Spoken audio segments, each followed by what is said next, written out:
Debate വിത്ത് സ്മൃതി പരുത്തിക്കാട്. 7 ആണ്ട് മുൻപ് കണ്ട് നാട് മറക്കാൻ ആഗ്രഹിച്ച സമരങ്ങളുടെ ഓർമ്മകളിലേക്ക് വീണ്ടും എടുത്തെറിയപ്പെട്ടു ഇന്ന് കേരളം. തെരഞ്ഞെടുപ്പിന്റെ തലേവർഷം ആഗോള അയ്യപ്പ സംഘവുമായി ഇറങ്ങിയ സർക്കാരിനുള്ള മറുപടി ശബരിമല കർമ്മസമിതിയുടെ ബദൽ സംഗമം. അവിടെ ഉയർന്നതാകട്ടെ പ്രതിഷേധത്തിനും പരിഹാസത്തിനുമൊപ്പം വിദ്വേഷത്തിന് വിത്തിടാൻ ശ്രമിക്കുന്ന വാക്കുകളും. വാവരെ തീവ്രവാദിയെന്ന് മൈക്ക് കെട്ടി വിളിച്ചു പറയുന്നത് പതിറ്റാണ്ടുകളായി വാവരെ കണ്ട് തൊഴുത് മല ചവിട്ടുന്ന അയ്യപ്പന്മാരോടാണെങ്കിൽ പറഞ്ഞവർക്ക് തെറ്റി. പലകുറി പലരാൽ പറഞ്ഞിട്ടും ഈ നാട് തള്ളിക്കളഞ്ഞിട്ടുള്ളതാണ് ആ വിദ്വേഷവാദം. സർക്കാരിനെ ഹിന്ദു വിരുദ്ധരെന്ന് വിശേഷിപ്പിച്ചിട്ടുണ്ട്.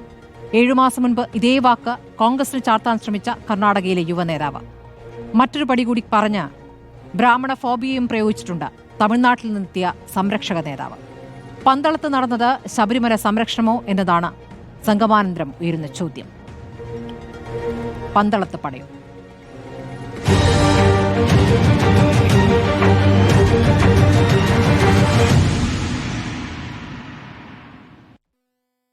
ചർച്ചയിൽ കോൺഗ്രസ് സഹയാത്രികൻ എൻ ശ്രീകുമാർ, BJP നേതാവ് VS ജിതിൻ ദേവ്, ഇടത് സഹയാത്രികൻ M ജയചന്ദ്രൻ, രാഷ്ട്രീയ നിരീക്ഷകൻ NP ചെക്കുട്ടി എന്നിവരാണ്. അത് ഞാൻ BJP പ്രതിനിധിയിലേക്ക് പോവുകയാണ്. ജിതിൻ ദേവ്, ഇന്ന് നടന്നിരിക്കുന്ന സംഗമം, അതിൽ ഇന്നലെ സർക്കാർ നടത്തിയ ആഗോള അയ്യപ്പ സംഗമത്തെക്കാൾ ആളുകൾ എത്തി എന്നുള്ള അവകാശവാദമാണോ നിങ്ങൾ നടത്തുന്നത്? ആളുടെ എണ്ണമാണോ സംഗമത്തിൻ്റെ ഉദ്ദേശശുദ്ധിയാണോ ആളുകൾ വിലയിരുത്തുക? ആളെണ്ണത്തിലല്ല ഇന്ന് നടന്ന ശബരിമല സംരക്ഷണ സംഗമത്തെ വിലയിരുത്തേണ്ടത്. ആ സംഗമത്തിൽ പങ്കെടുത്തിരിക്കുന്നതിൽ 101% വിശ്വാസികളാണ്. അത് വിശ്വാസികളുടെ സംഗമം എന്നുള്ള തരത്തിലാണ് ആ സംഗമത്തെ ചരിത്രം രേഖപ്പെടുത്താൻ പോകുന്നത്. അവിടെ പങ്കെടുത്തിരിക്കുന്ന ആൾക്കാർ എല്ലാം തന്നെ അയ്യപ്പ വിശ്വാസികളാണ്. നോക്കൂ, അവിടെ പങ്കെടുത്തിരിക്കുന്ന ആരൊക്കെയാണെന്ന് നമുക്ക് പരിശോധിച്ചാൽ വിവിധ സന്യാസി മഠങ്ങളുണ്ട്, പന്തളം കൊട്ടാരത്തിന്റെ പ്രതിനിധികളുണ്ട്, തന്ത്രി കുടുംബത്തിന്റെ പ്രതിനിധികളുണ്ട്, സാധാരണക്കാരിൽ സാധാരണക്കാരായ വിശ്വാസികളുണ്ട്. ഒരു വീൽ ചെയറിൽ എത്തിയ ഒരു അമ്മയെ നമുക്ക് അവിടെ കാണാൻ സാധിക്കും. അങ്ങനെ ഒരു അയ്യപ്പ വിശ്വാസികളുടെ ഒരു സാമൂഹിക പരിച്ഛേദമായിട്ടാണ് ഇന്നത്തെ ശബരിമല സംരക്ഷണ സംഗമം മാറിയിരിക്കുന്നത്. അവിടെ വിവിധ വിഷയങ്ങളിൽ സെമിനാറുകൾ നടന്നു. ആ സെമിനാറുകളുടെ ആകത്തുക അതൊരു റിപ്പോർട്ടായിട്ട് ദേവസ്വം ബോർഡിന് കൈമാറുമെന്ന് സംഘാടകർ അറിയിച്ചിട്ടുണ്ട്. പ്രധാനമന്ത്രിയെ അറിയിക്കേണ്ട കാര്യങ്ങളെ സംബന്ധിച്ചിട്ടുള്ള അവരുടെ ഒരു നിവേദനം BJPയുടെ സംസ്ഥാന അധ്യക്ഷൻ ഇന്ന് ആ വേദിയിൽ ഏറ്റുവാങ്ങിയിട്ടുണ്ട്. അപ്പോൾ ഈ സംഗമം ശബരിമലയുടെ വികസനത്തിനും ശബരിമലയുടെ ആചാര സംരക്ഷണത്തിനും കാരണമാകുന്ന തരത്തിലുള്ള ഒരു വലിയ വിശ്വാസ സംഗമമായി ചരിത്രം വിലയിരുത്തുന്ന സ്ഥിതിയിലേക്കാണ് പോകുന്നത്. അവിടെ നടന്ന വിദ്വേഷ പ്രസംഗങ്ങളെക്കുറിച്ച് അങ്ങേക്ക് എന്താണ് പറയാനുള്ളത്? അല്ല, അതിനെ പറ്റിയിട്ടൊക്കെ വലിയ വിശദമായ ചർച്ച ആവശ്യമുള്ള മേഖലയാണ്. അത് രാഷ്ട്രീയ പ്രതിനിധി പറയേണ്ട മറുപടിയല്ല. അവിടെ നടന്ന കാര്യങ്ങളൊക്കെ അത് മുൻകാലത്തുള്ള പൂർവികരെയും ഗുരുക്കന്മാരെയൊക്കെ കോട്ട് ചെയ്തുകൊണ്ടാണ് അവിടെ ഒരു സ്വാമി സംസാരിച്ചത്. അതിനൊക്കെ സംബന്ധിച്ച് മറുപടി പറയേണ്ടത് രാഷ്ട്രീയ നേതൃത്വമല്ല. അതൊക്കെ വളരെ വിശദമായി ചർച്ച ചെയ്യേണ്ട കാര്യങ്ങളാണ്. അതിനെപ്പറ്റി ഇപ്പോൾ അതിനെ കമന്റ് ചെയ്യാൻ ഞാൻ ആളല്ല. അല്ല, സ്വാമിമാർ മാത്രമല്ലല്ലോ അവിടെ സംസാരിച്ചത്, വേറെയും നേതാക്കൾ സംസാരിച്ചിട്ടുണ്ടല്ലോ. അണ്ണാമലയെ സംസാരിച്ചു, വേറെയും ആളുകൾ സംസാരിച്ചിട്ടുണ്ട്. അത് തന്നെ അണ്ണാമലയെ സംസാരിച്ചു. അങ്ങേക്ക് എന്താണ് അറിയേണ്ടുന്നത്? നോക്കൂ, അണ്ണാമലൈ പറഞ്ഞത് അതെ, തേജസ്വി സൂര്യ സംസാരിച്ചു. അണ്ണാമലയുടെ സംസാരത്തിലും തേജസ്വി സൂര്യയുടെ സംസാരത്തിലും കമ്മ്യൂണിസ്റ്റുകൾ ഇത്തരത്തിലുള്ള വിശ്വാസികൾക്ക് വേണ്ടിയിട്ട് സംഗമം സംഘടിപ്പിക്കുന്നതിനുള്ള ആ ധാർമ്മികതയും അതിനകത്തുള്ള കാര്യങ്ങളും വസ്തുതകളെയുമാണ് ചോദ്യം ചെയ്തത്. നോക്കൂ, ഇന്ന് കേരളത്തിലെ ഏറ്റവും വലിയ കോമഡിയായി വൈരുദ്ധാത്മിക ഭൗതികവാദം മാറി. അതിന് കാരണക്കാർ മറ്റേതെങ്കിലും ഒരു രാഷ്ട്രീയ പാർട്ടിയല്ല. അത് കാലങ്ങളായിട്ട് ഈ സമൂഹത്തിൽ പറഞ്ഞുകൊണ്ടിരിക്കുന്ന കമ്മ്യൂണിസ്റ്റ് തന്നെ, അല്ലെങ്കിൽ ആ കമ്മ്യൂണിസ്റ്റുകൾ നേതൃത്വം കൊടുക്കുന്ന സർക്കാർ തന്നെ അതൊരു വലിയ കോമഡിയാക്കി മാറ്റിയിരിക്കുന്നു. ഇപ്പോൾ വൈരുദ്ധാത്മിക ഭൗതികവാദത്തിന് പകരം വോട്ട് ബാങ്ക് ഭൗതികവാദമായിട്ട് അവരുടെ ആശയങ്ങളെയും അവരുടെ ആദർശങ്ങളെയും അവരുടെ തത്വസംഹിതകളെയും മാറ്റി എഴുതാൻ തയ്യാറായത് ഇവിടുത്തെ കമ്മ്യൂണിസ്റ്റ് നേതൃത്വമാണ്. അവിടെ അയ്യപ്പ വിശ്വാസിയാണോ പിണറായി വിജയൻ എന്നുള്ള ചോദ്യത്തിന് എങ്ങനെയാണ് മറുപടി പറയാൻ പോലും സാധിക്കാതെ ഉരുട്ടിപ്പരട്ടുകയാണ് CPM-ന്റെ അഖിലേന്ത്യാ സെക്രട്ടറിയും അതേപോലെ തന്നെ CPM-ന്റെ പ്രതിനിധികളും. നോക്കൂ, ഇന്നത്തെ ഈ ചർച്ചയിൽ പോലും CPM-ന്റെ പ്രതിനിധികൾ പങ്കെടുക്കുന്നുണ്ടെന്ന് എനിക്ക് അറിയില്ല. അപ്പോ വൈരുദ്ധാത്മിക ഭൗതികവാദത്തെ കോമഡിയാക്കി മാറ്റിയത് ഞങ്ങളാരുമല്ല. ആ വൈരുദ്ധാത്മിക ഭൗതികവാദത്തിന്റെ അതിന്റെ വിരുദ്ധത തുറന്നു കാണിക്കാൻ കോമഡിയായോ ട്രാജഡിയായോ അതോ ഗൗരവത്തിൽ തന്നെ അതിനൊപ്പം പോവുകയാണോ എന്നുള്ളത് അവരുടെ അകത്ത പ്രശ്നമാണല്ലോ. നിങ്ങൾക്ക് എന്താണ് അത് പ്രശ്നമാകുന്നത്? നിങ്ങൾ ഈ മുഴുവൻ ഹിന്ദുക്കളുടെയും അട്ടിപ്പേരവകാശം എടുക്കാൻ നിങ്ങൾ എന്തിനാണ് നിൽക്കുന്നത്? ഇങ്ങനെയൊക്കെയുള്ള വാക്കുകൾ ഉപയോഗിക്കാതെ എന്താണ് ഈ അട്ടിപ്പേർ അവകാശം എന്നൊക്കെ പറഞ്ഞു കഴിഞ്ഞാൽ വൈരുദ്ധാത്മിക ശബരിമലയെ തകർക്കാൻ ശ്രമിക്കുന്നു എന്നല്ലേ ഇപ്പോൾ സംഗമത്തിൽ പറഞ്ഞത്? ശബരിമലയെ ആരാണ് തകർക്കാൻ ശ്രമിക്കുന്നത്? എന്ത് വർത്തമാനമാണ് അവിടെ നടന്നത്? ശബരിമലയെ ആരാണ് ഇവിടെ തകർക്കാൻ ശ്രമിക്കുന്നത്? ശബരിമലയെ തകർക്കാൻ ശ്രമിച്ചത് ആരാണെന്നുള്ളതിൽ അങ്ങേക്ക് സംശയമുണ്ടോ? 2019 ജനുവരി മാസം 2-ാം തീയതി ഒരു വിധിയുടെ മറവിൽ അവിടെ സുപ്രീം കോടതിയാണ് തകർക്കാൻ ശ്രമിച്ചത്. സുപ്രീം കോടതിയാണോ ശബരിമലയെ തകർക്കാൻ ഉത്തരവിട്ടത്? സുപ്രീം കോടതിയിൽ നിന്ന് എന്തെല്ലാം വിധികൾ വന്നിട്ടുണ്ട് ഈ നാട്ടില്? ഇങ്ങനെയൊക്കെയാണോ സുപ്രീം കോടതി വിധി മറികടക്കാൻ ശ്രമിച്ചിട്ടുള്ളത്? അല്ല. അപ്പൊ ഒരു വിധിയുടെ മറവിൽ നടപ്പാക്കരുത് എന്നതാണോ BJP? ഒരു വിധിയുടെ സുപ്രീം കോടതി വിധി നടപ്പാക്കണോ നടപ്പാക്കണ്ടായോ എന്ന് തീരുമാനിക്കുവാൻ വേണ്ടിയിട്ട് ഈ നാട്ടിൽ ഒരു ധൃതി കാണിക്കേണ്ടത് സർക്കാർ ഉണ്ടായതാണ്. ധൃതി കാണിച്ച് ഒരു വിധിയുടെ മറവിൽ എന്നുള്ളതാണ് ഞങ്ങളുടെ ആശയം എന്നാണ് നേരത്തെ RSS പ്രതികരിച്ചത്. പിന്നെയാണല്ലോ നിങ്ങൾക്ക് ഇത് സുവർണാവസരമായി കണ്ടത്. സ്മൃതി, ഞങ്ങൾ സുവർണാവസരമായി കണ്ടില്ല. ഞങ്ങൾ വിശ്വാസികൾക്കൊപ്പം നിൽക്കാൻ തയ്യാറായി. അതാണ് ഞങ്ങൾ ആദ്യം മുതലേ പറയുന്നത്. വിശ്വാസികൾക്കൊപ്പം ഞങ്ങൾ നിൽക്കാൻ തയ്യാറായി. പക്ഷേ ആ വിശ്വാസികളെയും വിശ്വാസ സംഹിതകളെയും വെല്ലുവിളിച്ചുകൊണ്ട് ശബരിമലയിലെ ആചാരങ്ങളും അനുഷ്ഠാനങ്ങളും തകർക്കാൻ ശ്രമിച്ചവർ ഇന്ന് ഒരു കപട സംഗമവുമായിട്ട് ഇറങ്ങിയ വിശ്വാസികൾ കയ്യിലെടുക്കുമെന്ന് അങ്ങ് വിശ്വസിക്കുന്നുണ്ടോ?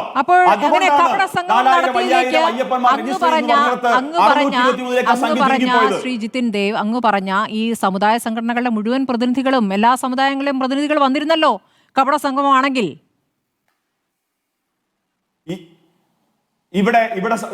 ഇവിടെ ആരും പങ്കെടുത്തില്ലേ?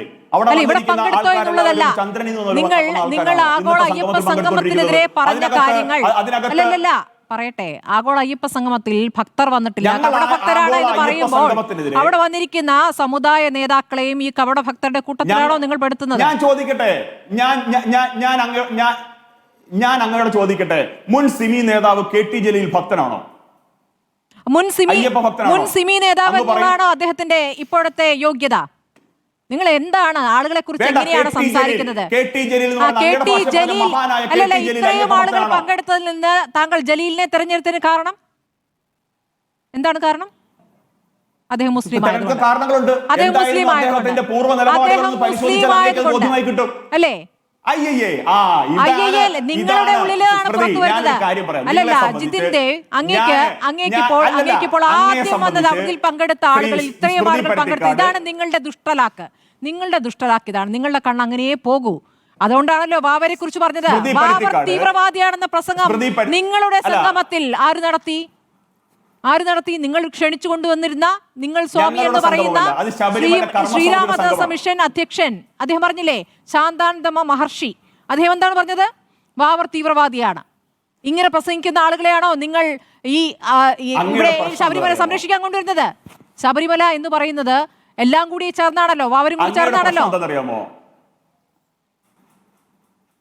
അല്ല, അങ്ങയുടെ പ്രശ്നം എന്താണെന്നറിയാമോ? അങ്ങേക്ക് എന്തെങ്കിലും രാഷ്ട്രീയം ഉണ്ടോ എന്ന് ഞാൻ വിശ്വസിക്കുന്നില്ല. അങ്ങയുടെ പ്രശ്നം അസഹിഷ്ണുതയാണ്. അത് മറ്റാരോടുമല്ല, BJPയോടും സംഘപരിവാർ പ്രസ്ഥാനങ്ങളോടുള്ള അസഹിഷ്ണുതയാണ്. അത് അങ്ങേക്ക് അത് പെട്ടെന്നൊന്നും മാറ്റിയെടുക്കാൻ സാധിക്കില്ലെന്ന് എനിക്ക് വ്യക്തമായിട്ടില്ല. അല്ലാതെ അങ്ങയുടെ രാഷ്ട്രീയ നിലപാടുകളൊന്നും അല്ല. അതുകൊണ്ട് ഇങ്ങനെയൊന്നും പറയരുത്. എന്റെ വ്യക്തിപരമായ രാഷ്ട്രീയമോ രാഷ്ട്രീയമില്ലായ്മയോ അല്ലല്ലോ വിഷയം. അങ്ങയോട് ചോദ്യമാണ് ചോദിക്കുന്നത്. ശബരിമലയെ തകർക്കാൻ എന്ന് പറയുമ്പോൾ ഇന്ന് ഒറ്റ കാര്യം അങ്ങ് പറഞ്ഞു. അങ്ങേക്ക് സമയം തരും. അങ്ങ് ഒറ്റ കാര്യം പറയേണ്ടത്, ഈ ശാന്താനന്ദ മഹർഷി എന്ന് പറയുന്ന നിങ്ങൾ മഹർഷിയായി കൊണ്ടുവന്നിരിക്കുന്ന ശ്രീരാമദാസ മിഷൻ അധ്യക്ഷൻ വാവർ തീവ്രവാദിയാണ് എന്ന് പറഞ്ഞതിനോട് നിങ്ങൾ യോജിക്കുന്നുണ്ടോ? അങ്ങനെ ഒരു പ്രസംഗം നിങ്ങൾ ഈ ശബരിമല സംരക്ഷണ പരിപാടിയായിട്ട് നടത്തുന്ന പരിപാടിയിൽ നടത്തേണ്ട പ്രസംഗമാണോ? അതോ നിങ്ങളുടെ ഉദ്ദേശത്തിന് വിരുദ്ധമായ ഒരു പ്രസംഗമാണോ അത്? അങ്ങനെയാണെങ്കിൽ അത് തുറന്നു പറയൂ. അല്ല, അങ്ങ് മനസ്സിലാക്കേണ്ട കാര്യം, ആ സംഗമം ഇന്ന് അവിടെ സംഘടിപ്പിച്ചത് ശബരിമല കർമ്മസമിതിയാണ്. അതിൽ പങ്കെടുക്കേണ്ടുന്ന വിശിഷ്ടാതിഥികളെ ക്ഷണിച്ചത് ശബരിമല കർമ്മസമിതിയുടെ ചുമതലപ്പെട്ട ആൾക്കാരാണ്. അവിടെ BJPയുടെ സംസ്ഥാന അധ്യക്ഷൻ അദ്ദേഹത്തെ ക്ഷണിച്ചു. അദ്ദേഹം അവിടെ പോയി സദസ്സിലിരുന്നു.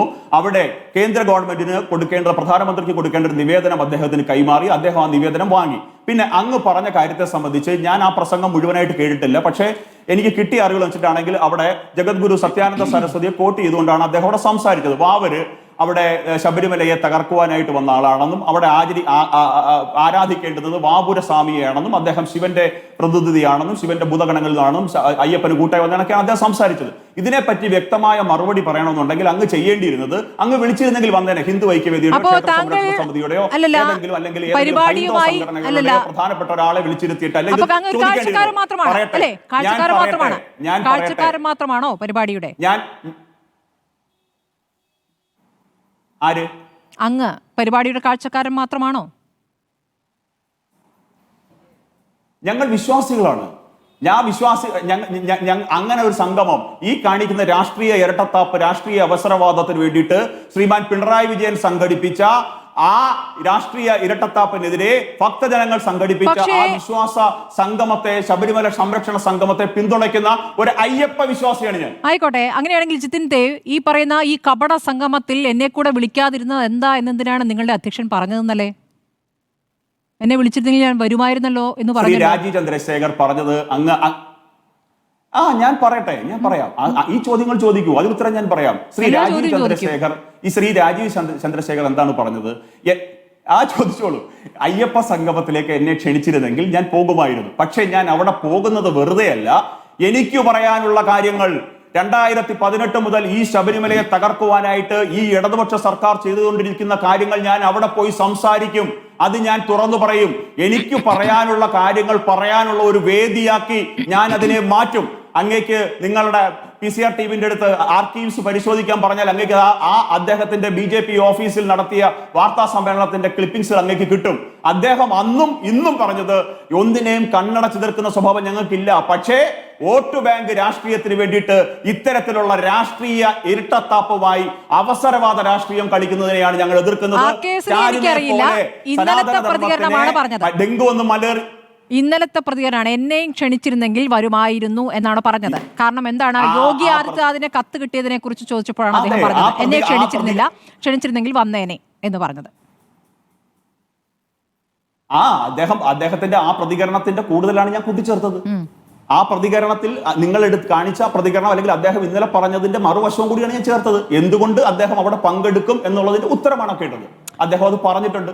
ശരി, പറഞ്ഞാൽ മതി, അവിടെ ഉണ്ടാവും, റിപ്പോർട്ടറിന്റെ ആർക്കീവ്സിൽ ഉണ്ടാവും. ശരി. ശ്രീ M ജയചന്ദ്രൻ ഇന്നലെ ആഗോള അയ്യപ്പ സംഗമം നടത്തി. ഇന്നിപ്പോൾ ശബരിമല സംരക്ഷണ സംഗമമാണ് നടന്നിരിക്കുന്നത്. ഇപ്പോൾ എല്ലാത്തിനും ഒരു വഴി വെച്ചപ്പോൾ ഒരു സമാധാനമായി എന്ന ഒരു കാര്യത്തിലേക്കാണോ എത്തുന്നത്? എന്തിനാണ് ഈ വർഗീയ പ്രസംഗങ്ങൾക്കും ഈ വർഗീയ പരിപാടിക്കും ഒരു ഇടവരുത്തിയത് എന്ന ചോദ്യമാണ് ഉയരുന്നത്. അത് ഇടവരുത്തിയത് എങ്ങനെയാണ്? നിങ്ങൾക്കിപ്പോൾ ശബരിമല വികസനവുമായി ബന്ധപ്പെട്ട് പരിപാടികൾ നടത്താമായിരുന്നു. ശബരിമല വികസനം നടത്താൻ ഇങ്ങനെ ഒരു വലിയ ആഗോള അയ്യപ്പ സംഗമം എന്ന പേരിട്ടുകൊണ്ട് സമുദായ നേതാക്കളെ സ്വന്തം വണ്ടിയിൽ കൊണ്ടിറക്കിക്കൊണ്ട് വർഗീയ പ്രസംഗങ്ങൾ നടത്തുന്നവരെ സ്വന്തം വണ്ടിയിൽ കൊണ്ടിറക്കിക്കൊണ്ട് ഒരു പരിപാടി നടത്തേണ്ട ആവശ്യമുണ്ടായിരുന്നില്ല. ആ പരിപാടി അല്ലാതെയും നടത്താമായിരുന്നു. ഒരു വിവാദവും ഉണ്ടാകില്ല, പാനൽ ചർച്ചയും നടക്കുമായിരുന്നു. പക്ഷേ ഇതിന് മറ്റൊരു രൂപം കൊടുത്തതാരാണ് എന്നുള്ള ചോദ്യമാണ് വരുന്നത്. ഈ പരിപാടിയുടെ ഇന്ന് പന്തളത്ത് നടന്ന പരിപാടിയുടെ യഥാർത്ഥ ഉത്തരവാദി ആരാണ് ശ്രീ ജയേന്ദ്രൻ?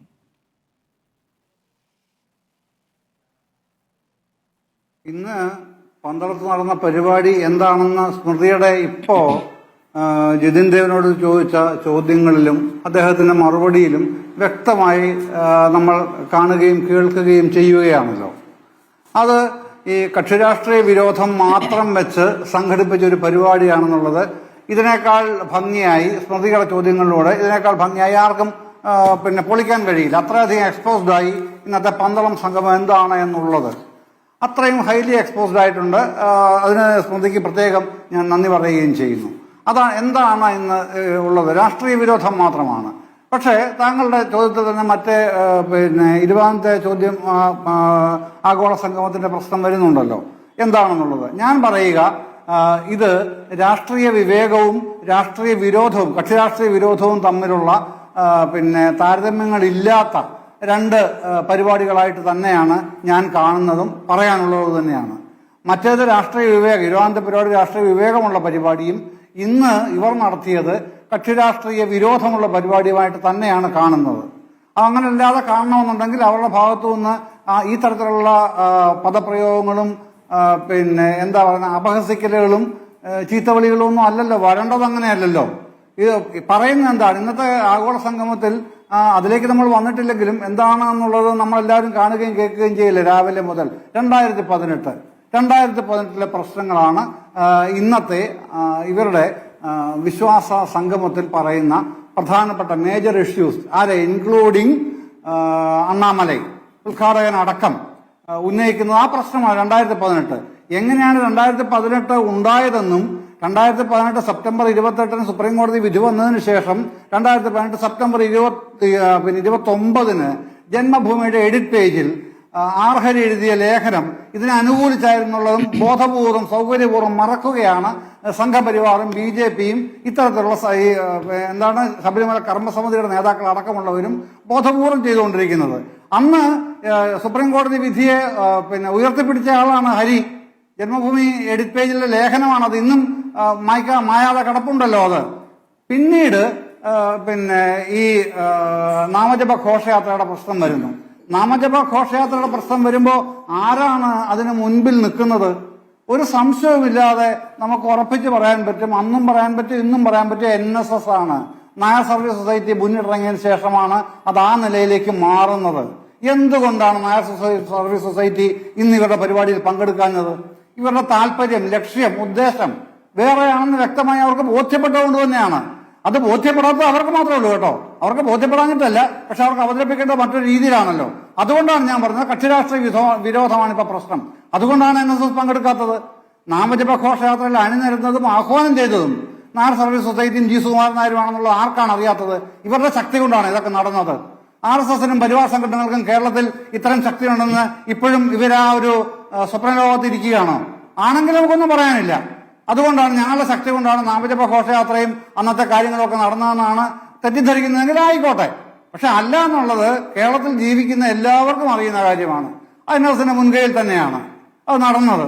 അതിനൊന്നും ഒരു സംശയവുമില്ല. പക്ഷേ അതിന്റെ ഘട്ടം കഴിഞ്ഞു.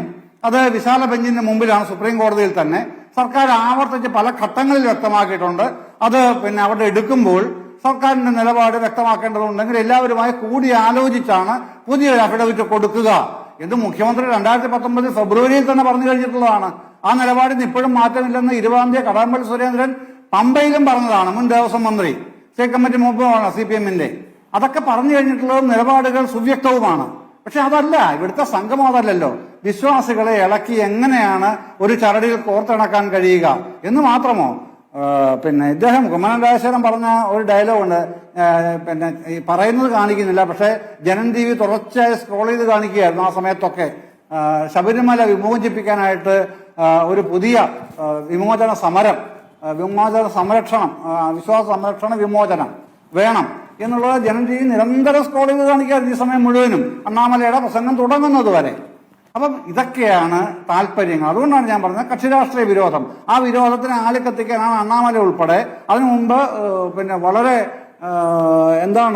സംഹാരാത്മകം എന്നൊക്കെ പറയാവുന്ന ഭാഷയിൽ ഇദ്ദേഹത്തിന്റെ വത്സൻ തില്ലങ്കേരിയുടെ ഒരു പ്രഭാഷണം, അത് വേറെ. അപ്പൊ ഇതൊക്കെ കൂടെ ഉണ്ടാക്കി വെച്ചിട്ട് ഈ നാളെ മുതൽ അങ്ങ് വിശ്വാസികളെ സംരക്ഷിച്ച് ശബരിമല ഒറ്റയ്ക്ക് വിമോചിപ്പിക്കാൻ ഇവർ വിചാരിച്ചാൽ എന്തെങ്കിലും പ്രസംഗത്തിൽ കേസ് എടുക്കേണ്ടതല്ലേ? കേസ് എടുക്കുമോ?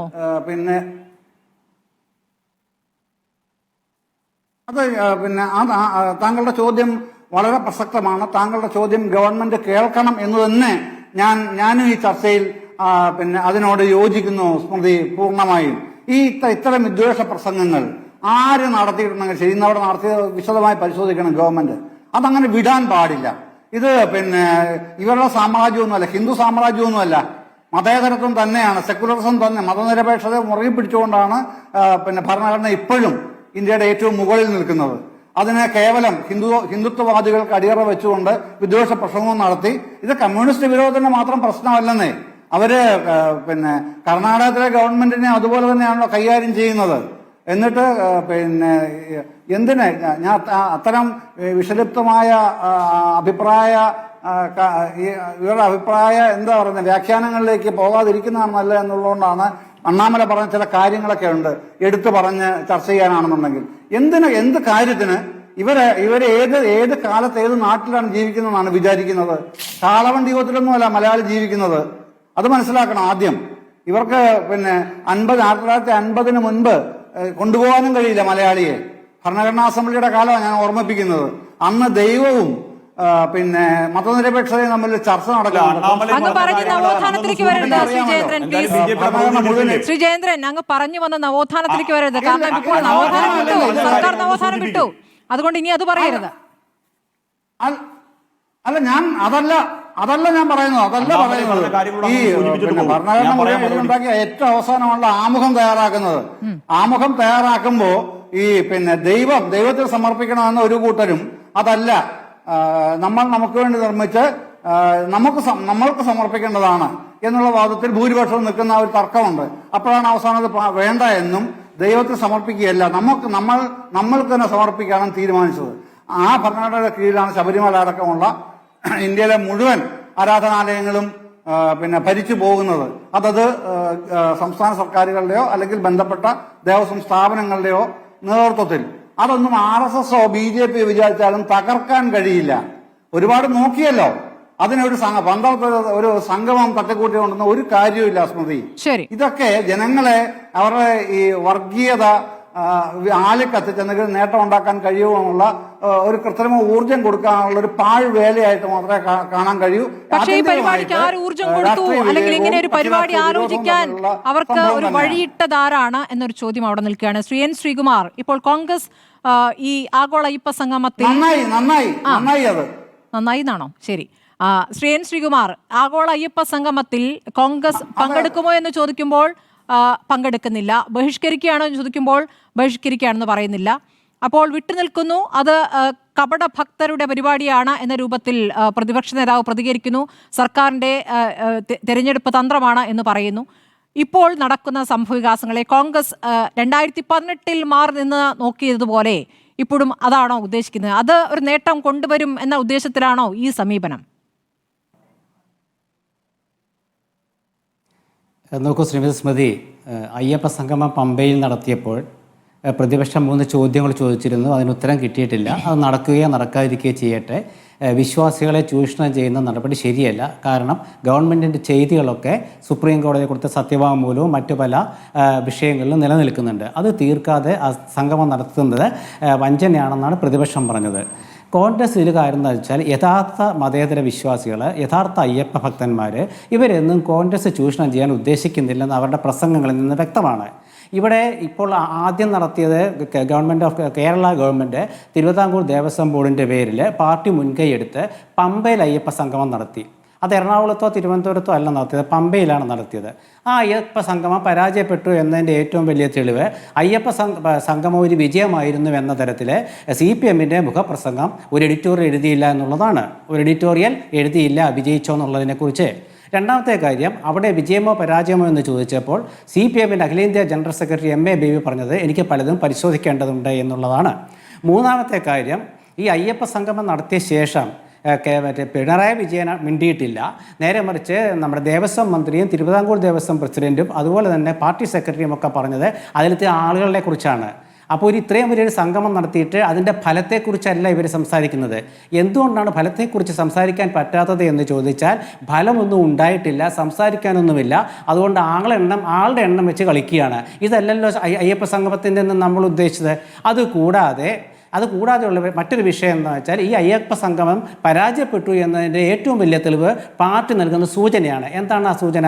അയ്യപ്പ സംഗമം നടക്കുന്നത് വരെ ചാനൽ ചർച്ചകളിൽ പാർട്ടി പ്രതിനിധികൾ പങ്കെടുക്കുകയും അയ്യപ്പ സംഗമം നടന്ന ശേഷം അത് പരാജയമെന്ന ഒരു വിശേഷണവും വാർത്തയും വന്ന ശേഷം പാർട്ടി പ്രതിനിധികളെ ചർച്ചയ്ക്ക് വിടാതിരിക്കുകയും ചെയ്യുന്നു CPM. വിജയിച്ചിരുന്നുവെങ്കിൽ എന്തായാലും അവർ ചർച്ചയ്ക്ക് വിടുമായിരുന്നു. അപ്പോൾ പരാജയമാണെന്ന സൂചന പാർട്ടി നൽകുന്നു. പിന്നെ ഇന്ന് ഇവിടെ പന്തളത്ത് നടത്തിയത് ഒരു കൂട്ടർ പമ്പയിൽ നടത്തി, മറ്റു കൂട്ടർ പന്തളത്ത് നടത്തി. പമ്പയും പന്തളവും അയ്യപ്പന്മാർക്ക് വിശ്വാസമുള്ള കേന്ദ്രങ്ങളാണ്. പന്തളത്ത് നടത്തിയത് സംഘപരിവാർ വിശ്വാസമുള്ള ഒരു കൂട്ടരാണ്. അപ്പോൾ അവിടെ നടന്ന സംഗമത്തിൽ ആ സംഗമം നടത്തിയപ്പോഴാണ് ഗവൺമെൻറ്റിന് നേതൃത്വം നൽകുന്ന മാർക്സിസ്റ്റ് പാർട്ടി നടത്തിയ സംഗമത്തിന് ശേഷം. എന്നാൽ ഇവർക്ക് മുൻകൂട്ടി നടത്താൻ ഇവർക്ക് തോന്നാതിരുന്നത് എന്തുകൊണ്ടാണ്? പന്തളത്ത് ഇപ്പോൾ നടത്തിയവർക്ക് എന്തുകൊണ്ട് മുൻകൂട്ടി നടത്താൻ തോന്നിയില്ല? അതിൻ്റെ കാരണം എന്താ വെച്ചാൽ അവരെങ്ങാനും വോട്ട് കൊണ്ടുപോകുമോ എന്ന ഭയമായിരിക്കും. അപ്പോൾ അത് രണ്ടു കൂട്ടരുടെയും ലക്ഷ്യം നമുക്ക് ബോധ്യപ്പെട്ടുകൊണ്ട് കോൺഗ്രസിൽ ഒറ്റ കാര്യം പറയാനുള്ളൂ, യഥാർത്ഥ അയ്യപ്പന്മാർ ഇത് രണ്ടും ശ്രദ്ധിക്കുന്നില്ല. യഥാർത്ഥ അയ്യപ്പന്മാരെന്ന് വെച്ചാൽ വൃശ്ചികം ധനു മാസമാകുമ്പോൾ അവർ വ്രതം നോട്ട് അവർ ശബരിമലയ്ക്ക് പോകും. അവർക്ക് എന്തെങ്കിലും സൗകര്യം ചെയ്തു കൊടുക്കാൻ ഗവൺമെൻറ്റിന് പറ്റിയാൽ പറ്റും, ഇല്ലെങ്കിൽ ഇല്ല. ഇതാണ് എൻ്റെ കാര്യം. ഇത് പക്ഷേ മറ്റൊരു ശ്രീ വിശേഷം ശ്രീകുമാർ, ഉള്ളത്. ഇന്ന് ഇവിടെ നടന്നിരിക്കുന്ന CPM ഉം ഒറ്റ കാര്യം, അതുപോലെ ഇന്ന് BJP നടത്തിയിരിക്കുന്ന ഈ പരിപാടിയിലേക്ക് എത്തി വിദ്വേഷ പ്രസംഗങ്ങൾ നടത്തിയിരിക്കുന്നവരോട് ഒരു പ്രതികരണം കോൺഗ്രസിന്റെ ഭാഗത്തുനിന്ന് ഉണ്ടാകേണ്ടതല്ലേ? ഈ പറഞ്ഞ സെക്യുലർ ഫാബ്രിക് നിലനിൽക്കണമെന്ന് ആഗ്രഹിക്കുന്ന കോൺഗ്രസ് ഈ വിഷയത്തിൽ ഞങ്ങളില്ല എന്ന് പറയുമ്പോൾ, ഈ തരത്തിൽ തീവ്ര പ്രസംഗങ്ങൾ നടക്കുമ്പോൾ അതിനോട് പ്രതികരിക്കേണ്ടതല്ലേ? അങ്ങനെ ഒരു പ്രതികരണം കണ്ടില്ല. ഇനി വരുമോ എന്നറിയില്ല. അല്ല, അതെന്താ പറയുക, അതിൻ്റെ കാരണം പറഞ്ഞാൽ കൃത്യമായിട്ട് നോക്കിയിട്ട് വേണം. ഇപ്പം എല്ലാവരും പ്രസംഗം കേട്ടോണ്ടിരിക്കാവില്ല. അതിലൊക്കെ പ്രതികരണം വരെ സംശയമൊന്നും വേണ്ട. എന്താ സംശയം ആ കാര്യത്തിൽ? കാരണം ഒരു മതേതര പ്രസ്ഥാനത്തിൻ്റെ പ്രതിനിധികൾ കേരളത്തിലുള്ളപ്പോൾ അതിലൊക്കെ പ്രതികരണം ഉണ്ടാവും. അത് യാതൊരു സംശയമില്ലാത്ത കാര്യമാണ്. ഞാൻ അതാണ് പറഞ്ഞത്. അതായത് പന്തളത്തും പമ്പയിലും നടത്തുന്നത് ഇപ്പോൾ കേരള ഗവൺമെൻറ് വേണമെങ്കിൽ കൊച്ചിയിൽ നടത്താമായിരുന്നല്ലോ. എല്ലാ ജില്ലകളിലും ഉള്ളവർക്ക് അവിടെ നിന്ന് പങ്കെടുക്കാമായിരുന്നു. ഒരുപാട് സ്ഥലങ്ങളുമുണ്ട്. തൃശ്ശൂരും നടത്താമായിരുന്നു. അതൊന്നും നടത്തിയിൽ പമ്പയിൽ നടത്തി. അപ്പോൾ പമ്പയിൽ നടത്തിയതിൻ്റെ ഉദ്ദേശം എന്താണ്? രാഷ്ട്രീയം. പന്തളത്ത് നടത്തിയതിൻ്റെ ഉദ്ദേശം എന്താണ്? രാഷ്ട്രീയം. രണ്ടു കൂട്ടരും തന്ത്രിയെ വിളിച്ചുകൊണ്ട് വന്നു. അത് പിണറായി വിജയൻ ആ തന്ത്രിയെക്കുറിച്ച് എന്താ പറഞ്ഞതെന്നുള്ള കഴിഞ്ഞ ചർച്ച ഞാൻ പറഞ്ഞിരുന്നു. ഇവിടെ വേറൊരു വിഷയം എന്താണെന്ന് വെച്ചാൽ, ഇവിടെ CPM-ൻ്റെ ഒരു വിശ്വാസ്യത ചോദ്യം ചെയ്യപ്പെടുന്നുണ്ട് ശ്രീമതി സ്മൃതി. കാരണം CPM-ൻ്റെ ഒരു മുഖ്യമന്ത്രി, പോളിറ്റ് ബ്യൂറോ അംഗം, അദ്ദേഹം ഒരു വിശ്വാസിയാണെന്ന് SNDP യോഗം ജനറൽ സെക്രട്ടറി പ്രസ്താവിച്ചിട്ട് 2 ദിവസം കഴിഞ്ഞു. ഒരു മുഖ്യമന്ത്രി ഭക്തനാവണമെന്നില്ല ഭക്തരെ സംരക്ഷിക്കാൻ. കേരളം ഭരിച്ച മുൻ മുഖ്യമന്ത്രിമാരെ പേരെടുത്താൽ കോൺഗ്രസിൻ്റെ മുഖ്യമന്ത്രി AK ആന്റണി അടക്കം വിശ്വാസിയായിരുന്നില്ല. അവരൊക്കെ ഭക്തന്മാരെ സംരക്ഷിച്ചിട്ടുണ്ട്. കൃത്യമായി കോടതി വിധികൾ നടപ്പാക്കിയിട്ടുണ്ട്. അവരൊന്നും ഭക്തരായിരുന്നില്ല. അപ്പോൾ ഭക്തനാണ് എന്ന് SNDP യോഗം പ്രസിഡന്റ് ജനറൽ സെക്രട്ടറി പറയാണ്. പാർട്ടി നയമാണ് കേട്ടോ പറഞ്ഞത്. ഒരു പാർട്ടി നേതാവിൻ്റെ നയം പറഞ്ഞത് SNDP യോഗം ജനറൽ സെക്രട്ടറിയാണ്. ഇന്ന് അവരെ മറുപടി പറഞ്ഞിട്ടില്ല. ഇന്ന് MA ബേബി അഖിലേന്ത്യാ ജനറൽ സെക്രട്ടറിയോട് ചോദിച്ചു പത്രലേഖകരെ. അപ്പോൾ അദ്ദേഹം പറഞ്ഞത് അദ്ദേഹത്തിൻ്റെ നിരീക്ഷണമാണെന്നാണ്. അപ്പോൾ വെള്ളാപ്പള്ളിയുടെ നിരീക്ഷണത്തെ ഇവർ അംഗീകരിക്കുകയാണോ? വെള്ളാപ്പള്ളി പിണറായി വിജയനെ ഭക്തനായി നിരീക്ഷിച്ചത് പാർട്ടി അംഗീകരിക്കുകയാണോ? അല്ലെങ്കിൽ എന്താണ് പാർട്ടി ജനറൽ സെക്രട്ടറി പറയേണ്ടത്? ഞങ്ങളുടെ പാർട്ടിയുടെ മുഖ്യമന്ത്രി അദ്ദേഹത്തിന് കമ്മ്യൂണിസ്റ്റ് വിശ്വാസിയാണ്, അദ്ദേഹം ഈശ്വര വിശ്വാസിയാണോ അല്ലയോ എന്നുള്ളത് വെള്ളാപ്പള്ളി നടേശൻ തീരുമാനിക്കേണ്ടതല്ല എന്നല്ലേ പറയേണ്ടത്? അപ്പോൾ അവിടെ വെള്ളാപ്പള്ളി നടേശനെ പിണക്കാനും മടി. ഇങ്ങനെയുള്ള പാർട്ടി ഭരിക്കുന്ന നാട്ടിൽ ഇതുപോലെയൊക്കെ വിഷയങ്ങൾ വരും. ഇങ്ങനത്തെ വിഷയങ്ങൾ വരുമ്പോൾ സ്മൃതിയുടെ ഒരു ചോദ്യം വളരെ പ്രസക്തമാകുന്നത് കോൺഗ്രസിൻ്റെ നിലപാടാണ്. കോൺഗ്രസ് ഒരു കാലത്തും ഇതുപോലെ ഒരു വിശ്വാസികളുടെ സംഗമം വിളിച്ചു കൂട്ടിയിട്ട് വോട്ട് ക്യാൻവാസ് ചെയ്യാൻ ശ്രമിച്ചിട്ടില്ല. 2019 കാര്യം ഞാൻ പലവട്ടം പറഞ്ഞുകൊണ്ട് ഉദാഹരിക്കുന്നില്ല. അന്ന് പത്തനംതിട്ട ആണെങ്കിലും ശരി, തിരുവനന്തപുരം ആണെങ്കിലും ശരി, ശബരിമല ആണെങ്കിലും ശരി, ഈ 2 കൂട്ടരും കാണിച്ചതിൻ്റെ ഒപ്പം കോൺഗ്രസ് ഒന്നും ചെയ്തില്ല. കോൺഗ്രസ് എന്ന് പറഞ്ഞത് എന്താണ്? വിശ്വാസികൾക്കൊപ്പമാണ്. ശബരിമലയെക്കുറിച്ച് കോൺഗ്രസിന് പണ്ട് മുതലേ ഒരു മതേതര ചിന്തയുണ്ട്, ജനങ്ങളുടെ കാഴ്ചപ്പാടുണ്ട്. ആ ചിന്തയും കാഴ്ചപ്പാടും കോൺഗ്രസ് എക്കാലവും അംഗീകരിച്ചിട്ടുണ്ട്. അത് അംഗീകരിച്ചെന്ന് കോൺഗ്രസ് പറഞ്ഞു. പത്തനംതിട്ട ഉൾപ്പെടെ ജനങ്ങൾ കോൺഗ്രസിനൊപ്പം നിന്നു. ഇവിടെ മറ്റൊരു വിഷയം കൂടെ ഉള്ള എന്താണെന്ന് വെച്ചാൽ, CPM വളരെ തന്ത്രപരമായിട്ട് ഇന്നൊരു പിന്മാറ്റം നടത്തി. അത് സ്മൃതിക്ക് അറിയാവോ? എന്താണ് ആ പിന്മാറ്റം? ഈ 2 ദിവസം കഴിഞ്ഞിട്ടും ഇവർ 18 പേരെ നിയോഗിച്ചൊക്കെ ശരി തന്നെ. പക്ഷേ നമ്മുടെ മുഖ്യമന്ത്രി ഈ സമ്മേളനം വിജയിച്ചെങ്കിൽ ഒരു പത്രസമ്മേളനം നടത്തി ചോദിക്കണ്ടേ? അല്ല, പറയണ്ടേ എന്തൊക്കെയാണ് അതിലത്തെ ചർച്ചകൾ ഉണ്ടായത്?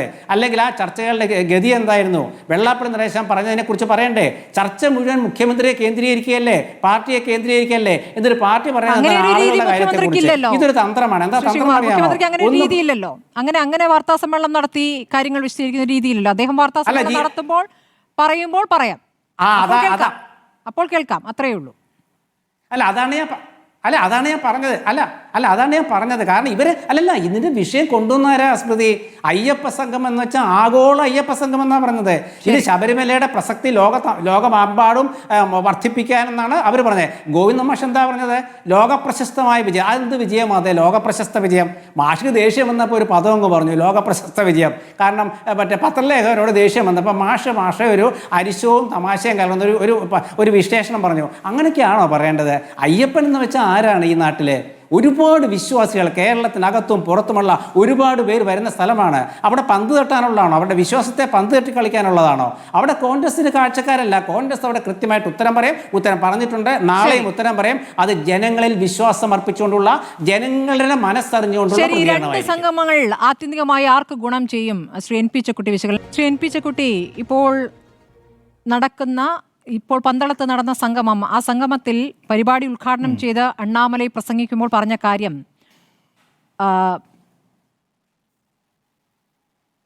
ദൈവമില്ലെന്ന് പറഞ്ഞവർ ഭഗവത്ഗീതയെക്കുറിച്ച് ക്ലാസ് എടുക്കുന്നു. ദൈവമില്ലെന്ന് പറഞ്ഞവർ ഭഗവത്ഗീതയെക്കുറിച്ച് ക്ലാസ് എടുക്കുന്നു. ഗണപതി മിത്തെന്ന് പറഞ്ഞവർ ക്ലാസ് എടുക്കുകയാണ്. 2018 കണ്ട കാഴ്ച ഇപ്പോൾ പന്തളത്ത് കാണുന്നു. അതായത് 2018 ഒരു അവസ്ഥയിലേക്ക് കൊണ്ടുവരികയാണ്. ആ രൂപത്തിൽ പ്രസംഗിക്കുകയാണ്. അതിനും രൂക്ഷമായ പല കാര്യങ്ങളും അതിന് താഴേക്ക് പറയുന്നുണ്ട്. പിണറായി വിജയനെ തന്നെ വിമർശിച്ചുകൊണ്ട് ചില കാര്യങ്ങൾ പറയുന്നുണ്ട്. ഇപ്പോൾ നമ്മൾക്ക് ചർച്ചയിൽ പങ്കെടുക്കുന്ന BJP പ്രതിനിധി പല കാര്യങ്ങളും അത് ഏറ്റെടുക്കാൻ പോലും തയ്യാറാകുന്നില്ല. അവിടെ നടന്ന പ്രസംഗങ്ങളിലെല്ലാം ഏറ്റെടുക്കാൻ പോലും തയ്യാറാകുന്നില്ല. അത്തരം പ്രസംഗങ്ങളാണ് അവിടെ നടക്കുന്നത്. ആത്യന്തികമായി അതിന് ഉത്തരവാദി ആരാണെന്ന് ചോദ്യമില്ല. അല്ല, തീർച്ചയായും വളരെ ഗൗരവമുള്ള ചില പ്രശ്നങ്ങൾ ഇതിനകത്തുണ്ട്. ഒന്നാമത്തെ കാര്യം, വളരെ വൈകാരികമായിട്ടുള്ള ഒരു പാരമ്പര്യമാണ് ശബരിമലയുടേത്.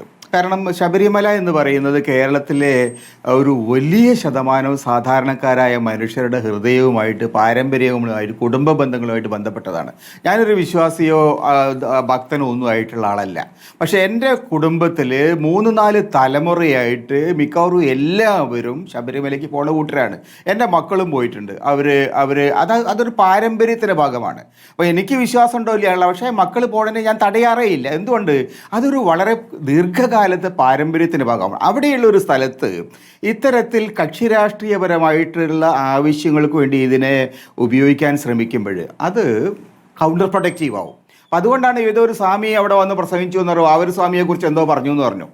അത്തരത്തിലുള്ള പ്രസംഗങ്ങൾ കേരളത്തിൽ നിങ്ങൾ അധികകാലം പ്രസംഗിച്ചു കഴിഞ്ഞാൽ ആ സ്വാമി നോർത്ത് ഇന്ത്യയിലേക്ക് പോകാനിടയില്ല. ഇവിടെ വല്ല ആശുപത്രിയിലും കിടക്കേണ്ടതായിട്ട് വരും. ആ ഒരു സാഹചര്യം നമ്മൾ മനസ്സിലാക്കണം. കാരണം ഇതൊരു ഇമോഷണൽ ആയിട്ടുള്ള അറ്റാച്ച്മെൻറ്റിൻ്റെ പ്രശ്നമാണ്. ഇതിൽ എന്തുകൊണ്ട് ഇങ്ങനെ സംഭവിച്ചു എന്നുള്ളത് തീർച്ചയായും നമ്മൾ ചോദിക്കണം. യഥാർത്ഥത്തിൽ ശബരിമലയിൽ ഇപ്പോൾ പമ്പയിൽ ഇങ്ങനെ ഒരു സംഗമത്തിൻ്റെ ആവശ്യം എന്തായിരുന്നു? സർക്കാർ ഇനി ഒരു 5-6 മാസം മാത്രമാണ് അവർക്ക് അധികാരത്തിൽ ബാക്കിയുള്ളത്. ശബരിമല എന്ന് പറയുന്നത് എത്രയോ നൂറ്റാണ്ടുകളായിട്ടുള്ള ഒരു അമ്പലമാണ്. എത്രയോ കാലങ്ങളായി അവിടെ പോകുന്നുണ്ട്. സർക്കാരിൻ്റെ പ്രവർത്തനങ്ങൾ തന്നെ, ദേവസ്വം ബോർഡിൻ്റെ പ്രവർത്തനങ്ങൾ അവിടെ നടക്കുന്നുണ്ട്. ശബരിമലയുടെ വികസനവുമായിട്ട് കേരളത്തിൽ ദീർഘകാലത്തെ ചർച്ചകൾ നടക്കുന്നുണ്ട്. ഇപ്പോൾ ഈ 11-ാം മണിക്കൂറിൽ ഇറങ്ങിപ്പോകാൻ പോകുന്ന ഒരു സർക്കാർ ഒരു ആഗോള സംഗമം നടത്തിയിട്ട് ശബരിമല വികസിപ്പിക്കുന്നതിനെ കുറിച്ച് ചർച്ച ചെയ്യുമ്പോൾ അതിൻ്റെ ഉദ്ദേശശുദ്ധി തന്നെ സംശയാസ്പദമാണ്. രണ്ടാമത്, ഒരാൾ SNDP യോഗത്തിന് ജനറൽ സെക്രട്ടറി പറഞ്ഞു അദ്ദേഹം മുഖ്യമന്ത്രി ഭക്തനാണെന്ന്. മുഖ്യമന്ത്രിയെ ഭക്തനായിട്ട് ചിത്രീകരിക്കേണ്ട ആവശ്യം എന്തുകൊണ്ടാണ്? ശബരിമലയിലെ ഭക്തരായിട്ടുള്ള വോട്ടർമാരുടെ വോട്ട് പിടിക്കാനുള്ള ഒരു ദുരുദ്ദേശം അതിനുണ്ട്. അത്തരത്തിലുള്ള ദുരുദ്ദേശത്തിൻ്റെ അടിസ്ഥാനത്തിൽ വളരെ കൃത്യമായിട്ട് രാഷ്ട്രീയ ലാക്കുകളോടുകൂടി ഒരു സംഗമം സംഘടിപ്പിച്ചു. അതിന് ആരുടെ പൈസ ചിലവാക്കിയത്? അത് നമ്മൾ ചോദിക്കണ്ടേ? ആരാണ് ഈ പണം ചിലവാക്കിയത്? CPM-ന്റെ പോളിറ്റ് ബ്യൂറോ എടുത്ത് കൊടുത്ത പണമാണോ? ആ പണം എന്ന് പറയുന്നത് കേരളത്തിലെ ഭക്തജനങ്ങൾ കൊടുത്ത പണമാണ് ഒന്നുകിൽ, അല്ലെങ്കിൽ കേരള സർക്കാരിൻ്റെ ഖജനാവിന്ന് പോണ പണമാണത്. അപ്പോൾ ആ തരത്തിൽ ഏതെങ്കിലും ഒരു പാർട്ടിയുടെ കക്ഷി രാഷ്ട്രീയപരമായ താല്പര്യങ്ങൾക്ക് വേണ്ടിയിട്ട് സർക്കാരിനെയും ദേവസ്വം ബോർഡിനെയും മുൻനിർത്തി നടത്തിയ ഈ അജണ്ട തീർച്ചയായും ഗൗരവമുള്ള പ്രത്യാഘാതം ഉണ്ട്. അതുകൊണ്ടാണ് തിരിച്ച് ഇങ്ങനെയൊരു BJPക്ക് ഒരു സ്പേസ് കിട്ടിയത്, സംഘപരിവാറിന് ഒരു സ്പേസ് കിട്ടിയത്. പക്ഷേ അത് അമിതമായിട്ടുള്ള തരത്തിൽ അത് പ്രയോഗിച്ചുകൊണ്ട് കേരളീയ സമൂഹത്തെ ആകെ അപമാനിക്കുന്ന, ഭക്തജനങ്ങളെ ആകെ അപമാനിക്കുന്ന തരത്തിലുള്ള പ്രസംഗങ്ങളാണ് അവിടെ നടന്നെന്ന് ഞാൻ കേട്ടത്. എനിക്ക് പക്ഷേ ഇതിൽ ആളെത്രയുണ്ട് എന്നുള്ളതൊരു വലിയ അവകാശവാദമായി ഇപ്പോൾ ഈ പരിപാടി സംഘടിപ്പിക്കുന്നവർ പറയുന്നുണ്ട്. കാരണം ആഗോള അയ്യപ്പ സംഗമത്തിൽ എത്ര ആൾ വന്നു? ആളെ ഉണ്ടായിരുന്നില്ല, കസേരകൾ ഒഴിഞ്ഞു കിടന്നു. പക്ഷേ ഞങ്ങളുടെ നോക്കൂ, കസേരകൾ നിറഞ്ഞ് കവിഞ്ഞ് റോഡ് ഗതാഗതം തടസ്സപ്പെടുന്ന രീതിയിലേക്ക് അങ്ങ് ആൾ നിറഞ്ഞു വന്നിരിക്കുകയാണ് എന്നുള്ളതാണ് അവകാശവാദം. ഇത് ഇപ്പോൾ പാർട്ടി അണികൾ, അതുമായി ഹിന്ദു ഐക്യവേദിയുടെ ആളുകൾ, പലതരത്തിലുള്ള സംഘപരിവാർ സംഘടനകളിലെ ആളുകളൊക്കെ അവിടേക്ക് വരും. പക്ഷേ സർക്കാർ പരിപാടി ആ രൂപത്തിലല്ല അത് ഉദ്ദേശിച്ചിരുന്നത്. പക്ഷേ ഉദ്ദേശിച്ച രൂപത്തിലും അത് നടന്നില്ല എന്നുള്ള വേറെ കാര്യം. അപ്പോൾ ആ തരത്തിലൊരു താരതമ്യം അവിടെ നടത്തുകയാണ്. ഈ പരിപാടിയിലേക്ക് ആളെത്തുന്നു എന്ന് പറയുമ്പോൾ ആ ആളുകളെയൊക്കെ ഈ പ്രസംഗങ്ങൾ ഒക്കെ ഏത് തരത്തിൽ സ്വാധീനിക്കുമെന്നൊരു വിഷയം കൂടി ഉണ്ടല്ലോ. 2018 ഇവിടെ മണ്ണൊരുക്കിയിട്ടുണ്ടല്ലോ. 2018 അല്ല, ഞാനത് തന്നെയാണ് പറയണത്. സർക്കാരിന് വിജയിപ്പിക്കാൻ കഴിയാത്തൊരു പരിപാടി സർക്കാർ നടത്താൻ പാടില്ല. കാരണം ഭക്തരുമായിട്ട് ബന്ധപ്പെട്ട ഒരു വിഷയത്തിൽ ഒരു സർക്കാർ നേരിട്ട് ഇപ്പോൾ പരിപാടി നടത്തുമ്പോൾ സ്വാഭാവികമായിട്ടും ഇത്തരം കാര്യങ്ങളിൽ സർക്കാരിൻ്റെ സ്പേസ് എന്താണെന്നൊരു ചോദ്യമുണ്ട്. മതവും ഭരണകൂടവും തമ്മിൽ എല്ലായ്പ്പോഴും ഒരു ഡിവിഷൻ വേണം. മതപരമായ കാര്യങ്ങളിൽ, വിശ്വാസപരമായ കാര്യങ്ങളിൽ പരമാവധി സർക്കാർ ഒഴിഞ്ഞു നിൽക്കുകയാണ് വേണ്ടത്. അതിന് അഡ്മിനിസ്ട്രേഷനുമായിട്ട് ബന്ധപ്പെടുത്തുക. അവിടെയുള്ള പണത്തിൻ്റെ വിനിയോഗത്തിൻ്റെ കാര്യത്തിൽ, അവിടെയുള്ള ഫെസിലിറ്റീസ് ഉണ്ടാക്കി കൊടുക്കുന്നതിലൊക്കെ സർക്കാരിന് പ്രാധാന്യമുണ്ട്, പങ്കുണ്ട്. പക്ഷേ അതിനപ്പുറത്തേക്ക് പോകുന്ന സമയത്ത് ജനങ്ങൾ അത് റിജക്റ്റ് ചെയ്യും. സത്യത്തിൽ അതാ സംഭവിച്ചിരിക്കുന്നത്. പിണറായി വിജയനെ ഒരു ഭക്തനായിട്ട് ആഘോഷിക്കാൻ വേണ്ടിയിട്ട് ഇത്രയും വലിയൊരു സംഗമം നടത്തേണ്ട കാര്യമുണ്ടോ? അദ്ദേഹത്തിന് നേരെ ഇരുമുടിക്കെട്ടുമായിട്ട് ശബരിമലയിൽ പോയാൽ നേരെ അങ്ങ് അയ്യപ്പൻ്റെ മുമ്പിലേക്ക് പോയാൽ പോരെ? എത്ര എളുപ്പമാണത്. അദ്ദേഹത്തിൻ്റെ ഭക്തി പ്രകടിപ്പിക്കാൻ ഏറ്റവും നല്ല വഴി ശബരിമലയിൽ പോകലാണ്, അല്ലാണ്ട് ഈ വെള്ളാപ്പള്ളിയെ കൊണ്ട് പറയിപ്പിക്കലല്ല. അപ്പം അത്തരം കാര്യങ്ങളിൽ CPM അദ്ദേഹത്തിന് ആ പാർട്ടി സർക്കാർ വലിയ മണ്ടത്തരം കാണിച്ചു. അപ്പോൾ അത് ഒരു സ്പേസ് ഉണ്ടാക്കി കൊടുത്തു. ആർക്ക്? ഇപ്പോൾ ഉള്ള സംഘപരിവാറിന് ഒരു സ്പേസ് ഉണ്ടാക്കി കൊടുത്തു. അവരെല്ലാ കാലത്തും 87-88 കാലത്ത് ഞാൻ ഇന്ത്യൻ എക്സ്പ്രസിന്റെ തൃശ്ശൂർ റിപ്പോർട്ടർ എന്ന കാലത്ത് ഗുരുവായൂരിൽ ഈ കുമ്മനവും സംഘവും ഒരു സമരം നടത്തിയിരുന്നു. ഗുരുവായൂരിന്റെ ഭരണം ഭക്തജനങ്ങൾക്ക് കൊടുക്കണം, ഗുരുവായൂർ അഡ്മിനിസ്ട്രേഷൻ ഈ ഭക്തന്മാരുടെ കയ്യിലേക്ക് വരണം, സർക്കാരിന്റെ കയ്യിൽ നിന്ന് മാറണം എന്ന് പറഞ്ഞ് ദേവസ്വം ബോർഡല്ല ഭക്തരാണ് വേണ്ടത്. അത് ആ ഒരു ആർഗ്യുമെന്റിന് കൂടുതൽ ശക്തി നൽകുന്ന ചില കാര്യങ്ങളാണ് ഇവിടെ നടക്കുന്നത്. കാരണം ദേവസ്വം ബോർഡിനെ ദുരുപയോഗം ചെയ്തുകൊണ്ടാണ് ഇപ്പോൾ ഈ സംഗമം നടത്തിയത്. ദേവസ്വം ബോർഡിന്റെ അജണ്ടയായിരുന്നില്ല അത്, അതുകൊണ്ട് അത് പരാജയപ്പെട്ടു. ആ പരാജയത്തിന്റെ ഉത്തരവാദി ഇത്തരം വിശ്വാസ കാര്യങ്ങളെ രാഷ്ട്രീയമായിട്ട് ഉപയോഗിക്കാനുള്ള നീക്കമായിരുന്നു. അത് പരാജയപ്പെട്ടുക എന്ന് മാത്രമല്ല, സംഘപരിവാരത്തിന്റെ ആർഗ്യുമെന്റ്, അതായത് ഭക്തജനങ്ങളാണ്, വിശ്വാസികളാണ് ഈ ക്ഷേത്രങ്ങൾ ഭരിക്കേണ്ടത് എന്ന അവരുടെ ആർഗ്യുമെന്റിന് കൂടുതൽ ശക്തി പകരുന്ന ദീർഘകാലാടിസ്ഥാനത്തിൽ വളരെ ആപൽക്കരമായിട്ടുള്ള ഒരു നീക്കം കൂടിയാണ് നമ്മൾ മനസ്സിലാക്കേണ്ടത്. 70-75 വർഷം മുമ്പ് ഈ കേരളം ഒരു സംസ്ഥാനമായി വന്ന കാലത്ത്, ആ കാലത്താണ് ഈ ദേവസ്വം ബോർഡുകൾ സർക്കാരിൻ്റെ കീഴിൽ വരുന്നത്. അതിനു മുമ്പ് രാജാക്കന്മാരുടെ കീഴിലായിരുന്നു ഈ മിക്കവാറും എല്ലാ ക്ഷേത്രങ്ങളും. അത് കഴിഞ്ഞിട്ട് ഇപ്പോൾ ഏതാണ്ട് ഒരു 3-4 തലമുറകൾ കഴിഞ്ഞുപോയി. അന്നുണ്ടായിരുന്ന ആർഗ്യുമെന്റ്, അന്നുണ്ടായിരുന്ന ജസ്റ്റിഫിക്കേഷൻ ഇന്നില്ല. സർക്കാരുകൾക്ക് ക്ഷേത്രങ്ങളെ ഭരിക്കാനും മറ്റ് പള്ളികളെ ഭരിക്കാനും ഒന്നുള്ള അവകാശങ്ങളില്ല എന്ന ഒരു പുതിയ ഒരു സാമൂഹികമായിട്ടുള്ള ചിന്ത വരുന്ന സമയത്ത് അത്തരം പ്രവർത്തനങ്ങൾ നടത്തിക്കൊണ്ട് ആപത്തിൽ ചെന്ന് ചാടുന്ന ഒരു കാര്യമാണ് പിണറായിയും സർക്കാരും ചെയ്തത്. ഇത് കൗണ്ടർ പ്രൊഡക്റ്റീവ് ആവും. അത് കേരളത്തിൽ വലിയ ദോഷം ചെയ്യാനിടയുണ്ട് എന്നാണ് എനിക്ക് തോന്നുന്നത്. ജിതിൻ ദേവ്, ഈ അണ്ണാമല നടത്തിയ പ്രസംഗത്തോട് BJP സംസ്ഥാന നേതൃത്വം എത്രത്തോളം യോജിക്കുന്നുണ്ട്? ഇപ്പോൾ തമിഴ്നാടിന്റെ പ്രതിനിധിയായി അദ്ദേഹം വരുന്നു. അവിടെ അത്ര ക്ലച്ച് പിടിക്കാത്ത രാഷ്ട്രീയം ഇവിടെ പറഞ്ഞാൽ യേശുമെന്നുള്ളതാണോ? ഇവിടെ അദ്ദേഹം തീവ്രമായി പ്രതികരിക്കുകയാണ്. ഒരു നിരീശ്വരവാദിക്ക് ഭഗവത്ഗീതയിലെ നല്ല ഭാഗങ്ങൾ അത് സ്വാംശീകരിക്കാൻ പാടില്ല എന്നതാണോ? ഭഗവത്ഗീതയിലെ 12-ാം അധ്യായത്തിൽ പറയുന്ന കാര്യങ്ങൾ, ഒന്നിനെയും ദ്വേഷിക്കാത്തവരും എല്ലാത്തിനും മിത്രമായിരിക്കുന്നവനും എല്ലാവരിലും ദയവുള്ളവനും സുഖദുഃഖങ്ങളിൽ ഭാവഭേദമില്ലാത്തവനും എന്തും സഹിക്കുന്നവനുമാണ് യഥാർത്ഥ ഭക്തൻ എന്ന് പറയുമ്പോൾ അത് ശബരിമലയുടെ സന്ദേശം അതാണ് എന്നാണ് അദ്ദേഹം അതിനെ വിശദീകരിക്കാൻ ശ്രമിച്ചത്. അത് ഒരു മുഖ്യമന്ത്രിക്ക്, കേരളം ഭരിക്കുന്ന മുഖ്യമന്ത്രിക്ക് അങ്ങനത്തെ പ്രസംഗം നടത്താൻ അവകാശമില്ല എന്നെങ്ങനെയാണ് BJP പറയുക? സ്മൃതി, കേരളം ഭരിക്കുന്ന മുഖ്യമന്ത്രി മുന്നോട്ട് വെക്കുന്ന ആശയം കമ്മ്യൂണിസമാണ്. അങ്ങ് കമ്മ്യൂണിസ്റ്റ് ആശയങ്ങൾ അല്ലെങ്കിൽ ഈ പറഞ്ഞ ഡയലക്ടിക്കൽ മെറ്റീരിയലിസം, വൈരുദ്ധാത്മിക ഭൗതികവാദം പഠിച്ചിട്ടുണ്ടോ ഇല്ലയോ എന്ന് എനിക്കറിയില്ല. പക്ഷേ വൈരുദ്ധാത്മിക ഭൗതികവാദം ഒരു കാലത്തും ദൈവത്തെയോ ദൈവവിശ്വാസങ്ങളെയോ അംഗീകരിക്കുന്നില്ല.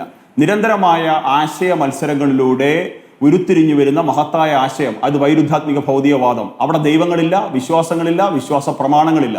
അവരുടെ ജീവിതത്തിൽ നടപ്പാക്കുന്നതാണ്, ബാക്കി എല്ലാവരിലേക്ക് അടിച്ചേൽപ്പിക്കുന്നതല്ല. ജിതിൻ ദേവ്, അതാണ് അവരുടെ ജീവിതത്തിൽ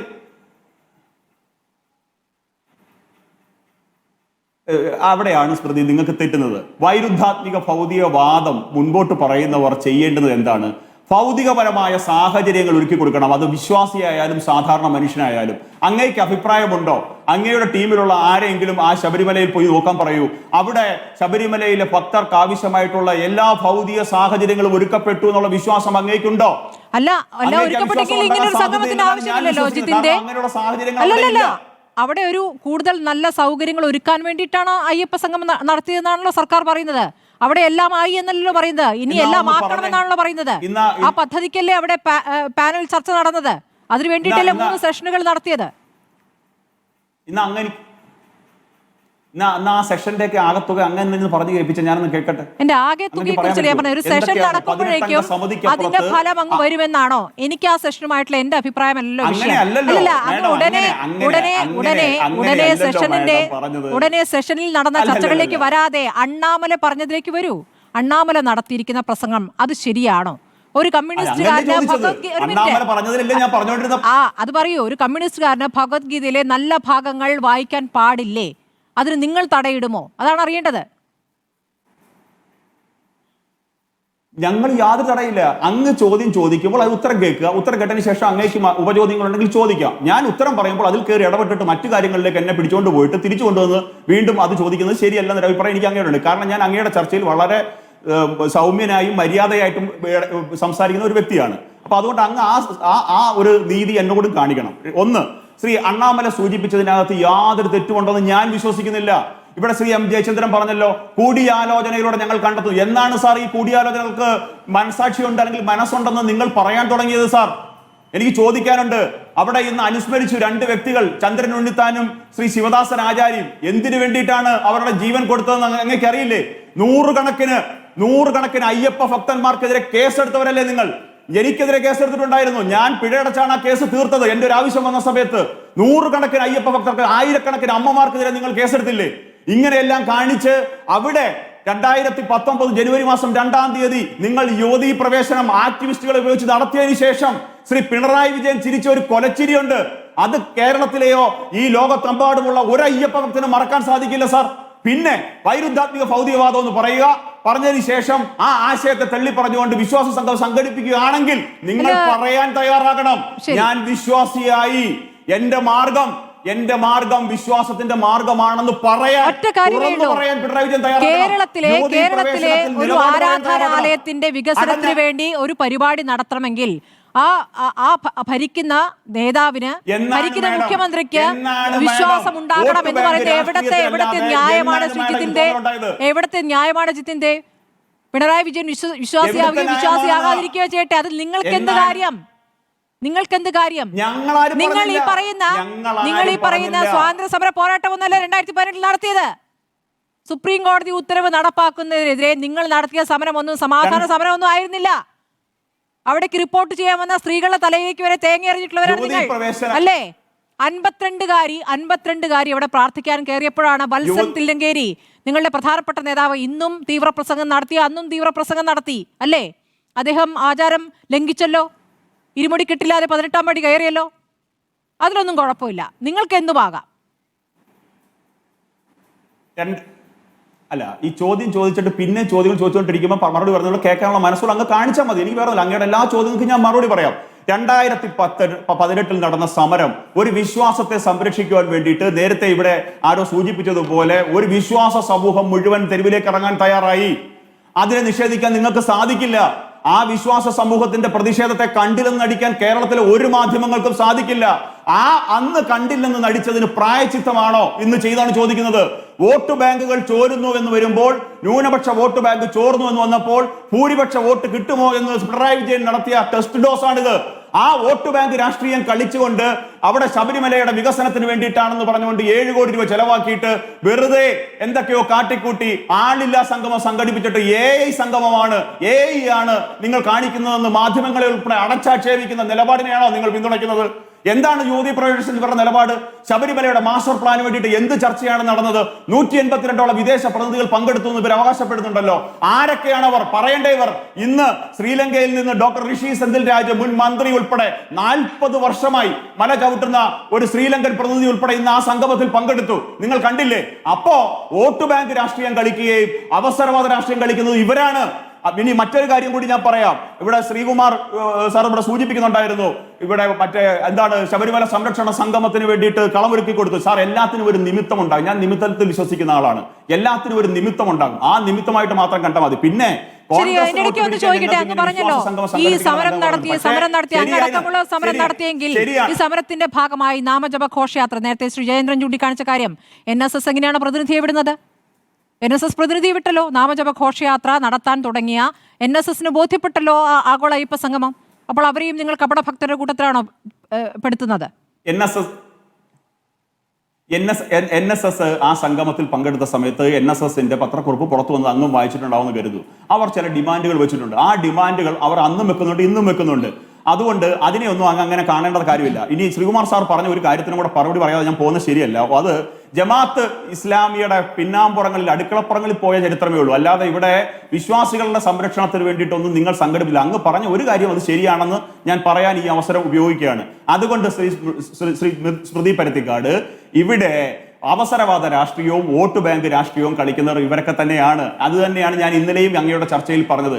ഈ വോട്ട് ബാങ്ക് CPM അവരുടെ ആശയ സംഹിതയെ ഉൾപ്പെടെ തെള്ളിപ്പറയാൻ ഞങ്ങൾ ഹിന്ദുത്വ പാർട്ടിയല്ലേ? സ്മൃതി പരുത്തിക്കാടിന്റെ ഭാഷയിൽ ഉൾപ്പെടെ ഞങ്ങൾ ഹിന്ദുത്വ പാർട്ടിയല്ലേ? ഞങ്ങൾ ഒരിക്കലും നിങ്ങളുടെ ഭാഷയിൽ എന്താണ് നിങ്ങളുടെ പാർട്ടി? ഞങ്ങളൊരു ഹിന്ദുത്വ പാർട്ടിയാണെന്നല്ലേ അങ്ങ് ഉൾപ്പെടെയുള്ളവർ പറയുന്നത്. ഞങ്ങളത് തെള്ളി പറയുന്നില്ലല്ലോ. നിങ്ങൾ അങ്ങനെയാണെന്ന് പറഞ്ഞാൽ മതിയെന്നേ. നിങ്ങൾ പറയുന്നു പറയേണ്ട കാര്യമില്ല, നിങ്ങളും അത് തന്നെയാ പറയുന്നത്. ഞങ്ങൾ തെള്ളി പറയുന്നില്ലല്ലോ. അതൊരു ഹിന്ദുത്വത്തിന്റെ ഒരു ഡെഫിനേഷൻ ഒക്കെ ഉണ്ട് മേഡം. ആ സുപ്രീം കോടതി വിധിയൊക്കെ എടുത്ത് വെച്ച് പരിശോധിക്കട്ടെ. അപ്പൊ മേഡത്തിന് അതൊക്കെ ഹിന്ദുത്വയും ഹിന്ദുമതവും കൂടെ എല്ലാം കൂടെ ചേർക്കണ്ട. തിരിച്ചെത്താം ഇടവേളയ്ക്ക് ശേഷം. ശ്രീകുമാർ, നേരത്തെ BJP പ്രതിനിധി ചൂണ്ടിക്കാണിച്ച ഒരു കാര്യം, നിരവധി കേസുകൾ എടുത്തിട്ടുണ്ട് ശബരിമല പ്രക്ഷോഭകാലത്ത്. അതിൽ സഭയിൽ തന്നെ നടന്നിരിക്കുന്ന നൽകിയിരിക്കുന്ന വിവരങ്ങളുടെ അടിസ്ഥാനത്തിൽ 2636 കേസുകളാണ് രജിസ്റ്റർ ചെയ്തത്. കേസുകളിലാകെ 25,408 പേർ പ്രതികളായിട്ടുണ്ട്. അതിനുശേഷം ഈ കേസുകൾ പിൻവലിക്കണം തുടങ്ങിയ ആവശ്യം ശക്തമായി ഉയർന്നിരുന്നു. അതിനുശേഷം ഗുരുതരമായ ക്രിമിനൽ സ്വഭാവമില്ലാത്ത കേസുകൾ പിൻവലിക്കുന്നതിന് 2021 ഒരു പൊതു ഉത്തരവിട്ടിരുന്നു. അതുപ്രകാരം ആകെ പിൻവലിച്ചിരിക്കുന്നത് 41 കേസുകളാണ്. ഇത്രയധികം കേസുകളിൽ 41 കേസുകൾ മാത്രമേ പിൻവലിച്ചിട്ടുള്ളൂ. അപ്പോൾ ഇതിൽ സർക്കാർ ഒരു മറുപടി നൽകേണ്ടതല്ലേ? നോക്കൂ, ഇതിൽ രണ്ട് കൂട്ടരും മറുപടി നൽകണം. ഒന്ന് ഗവൺമെൻറ് നൽകേണ്ട മറുപടി എന്താ വെച്ചാൽ, ഇത് ഗവൺമെൻറ് നടത്തിയൊരു പരിപാടിയാണ്. BJP അതിലവർ പരാജയപ്പെടുമ്പോൾ അത് മൊത്തം ഗവൺമെൻറ് പരാജയമാണ്. BJP ആണെങ്കിൽ അവരുടെ ഒരു രാഷ്ട്രീയ ഒരു സംഘപരിവാർ വിഭാഗങ്ങൾ നടത്തിയൊരു പരിപാടിയാണ്. അതിൽ രണ്ടിലൊരു ചെറിയ രണ്ട് കൂട്ടരും പറയേണ്ട ഒരു കാര്യം, ഒന്ന് ഗവൺമെൻറ് കാര്യത്തിൽ ഇത് പ്രതിപക്ഷം ഉന്നയിച്ചതാണ്, മാത്രമല്ല NSS ഉന്നയിച്ചതാണ്. ഒരുപക്ഷെ NSS നാളെ ഇവരോട് ചോദിക്കും ഈ കേസിൻ്റെ കാര്യം എന്തായെന്ന്. ഈ കേസ് ഇവരെ നാമജപ ഘോഷയാത്രയുമായി ബന്ധപ്പെട്ട കേസിൽ ഇവരെപ്പോഴും പറയുന്നത് പിൻവലിച്ചു ഇനി ക്രിമിനൽ കേസുകൾ മാത്രമേ ഉള്ളൂ എന്നാണ്. ഇത് ഏത് കേസാണെങ്കിലും ശരി, കോൺഗ്രസ് നേതാക്കൾക്കടക്കം ഇവിടെ കേസുണ്ട്. ആ കേസൊന്നും പിൻവലിച്ചിട്ടില്ല. അത് പിൻവലിക്കാത്തതും അതുപോലെ തന്നെ സത്യവാങ്മൂലത്തിൽ അവരുടെ UDF കൊടുത്ത സത്യവാങ്മൂലം തിരുത്തി രണ്ടാമത് കൊടുത്തിട്ട് അതിൽ ഒരു മാറ്റം വരുത്താത്തതൊക്കെ ഒരു ഉത്തരം പറയേണ്ടി വരും. പക്ഷേ ഉത്തരം പറയാം എന്ന് പറഞ്ഞിട്ടാണ് സംഗമം നടത്തിയെന്നാണ് കേൾക്കുന്നത്. അപ്പം നാളെ NSS ചോദ്യം ചോദിച്ചേക്കാം.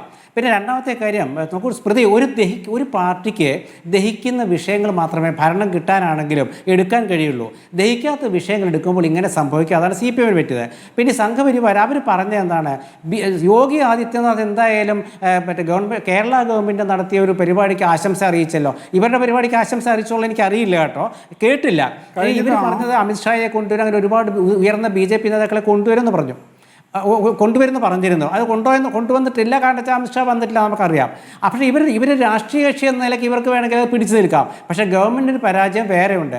ഇതിപ്പോൾ ഗവൺമെൻറ് അത് മാറി മറിക്കും, കാരണം അവരിപ്പോൾ വേറെ ഒരു സദസ്സ് നടത്താൻ പോവാണ്. ആ സദസ്സിലൂടെ അവർ മുന്നോട്ട് പോകും. പക്ഷേ BJP ഒരു ഗവൺമെൻറ്റിൻ്റെ പരിപാടി CPM നടത്തിയെന്ന് കേൾക്കുമ്പോൾ എടുത്തുചാടി വേറൊരു പരിപാടി നടത്തുമ്പോൾ അവർ ആലോചിക്കേണ്ടത് ഈ ലക്ഷ്യം എന്ന് പറയുന്നത് എപ്പോഴും ഭക്തരുടെ ഒരു കാര്യമാണെന്ന് മാത്രം ആലോചിച്ചാൽ മതി. ഭരണത്തെക്കുറിച്ച് ചിന്തിക്കുമ്പോൾ ഭക്തരെക്കുറിച്ച് ആദ്യം ചിന്തിച്ചാൽ ഇതൊക്കെ ഒന്ന് ആലോചിച്ച് മാത്രമേ തീരുമാനമെടുക്കാൻ സാധിക്കുകയുള്ളൂ എന്നാണ് എനിക്ക് പറയാം. ശരി, ശ്രീജയേന്ദ്രൻ, ഈ കേസുകളുടെ കാര്യത്തിൽ എന്താണ് സർക്കാർ അങ്ങനെ ഒരു നിലപാട് വ്യക്തമാക്കാത്തത്?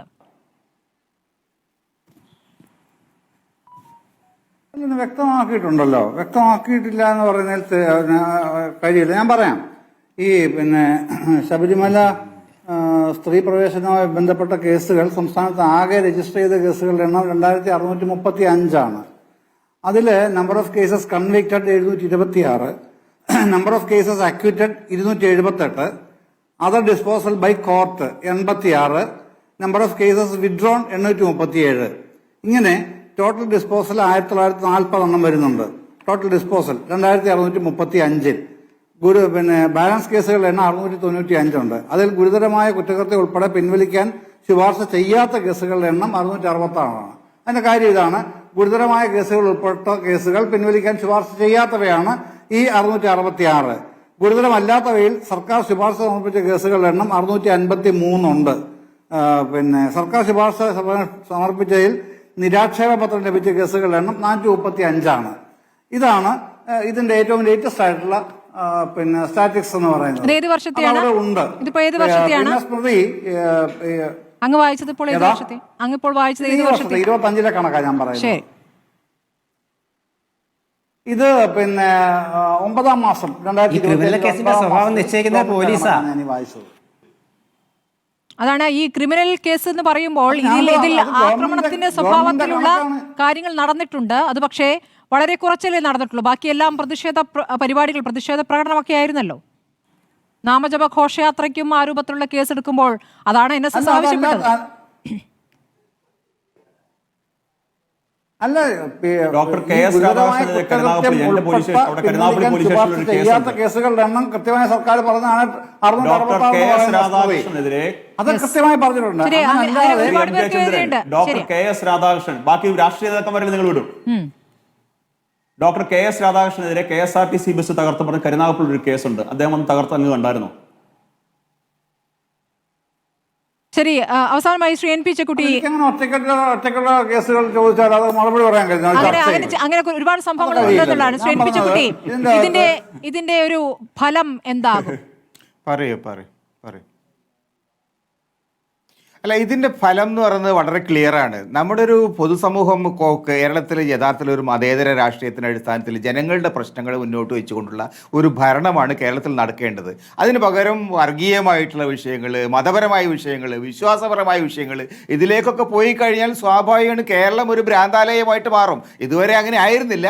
ഭ്രാന്താലയമാക്കാനുള്ള എല്ലാ പ്രവർത്തനങ്ങളിലും വളരെ ശക്തിയുക്തം ഈ സർക്കാർ മുന്നോട്ട് വയ്ക്കുന്ന അജണ്ടയിലുണ്ട്. അതാണ് എൻ്റെ കാര്യം. പിണറായിയുടെ ഏറ്റവും വലിയ കോൺട്രിബ്യൂഷൻ കേരളത്തെ ഭ്രാന്താലയമാക്കി എന്നതായിരിക്കും എന്നാണ് എനിക്ക് തോന്നുന്നത്.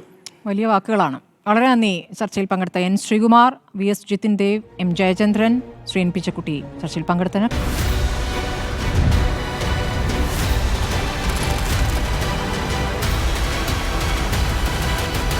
ഡിബേറ്റ് വിത്ത് സ്മൃതി പരുത്തിക്കാട്.